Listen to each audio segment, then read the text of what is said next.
Pangkalan pendaratan ikan bebas di Kabupaten Takalar, Sulawesi, dan kondisinya pagi ini berapa mobil yang sementara muat ikan. Mau kemana ini? Oh, goa. Kalau ke pelabuhannya di mana? Yang tepat kapal-kapal? Oh, di situ, Pak. Oh, di situ ya? Ya, langsung dulu. Yang lurus turun ke sini. Kalau mau ke pelabuhan atau dermaganya langsung turun ke bawah. Banyak asap pembakaran ikan.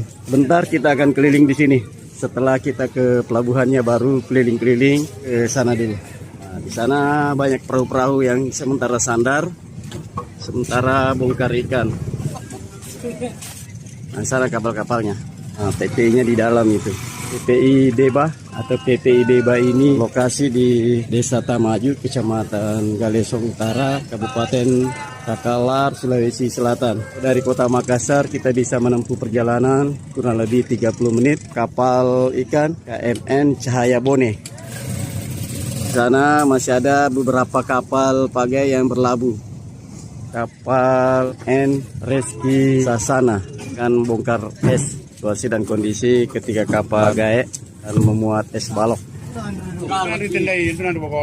Di ujung dermaga ini yang lagi mancing.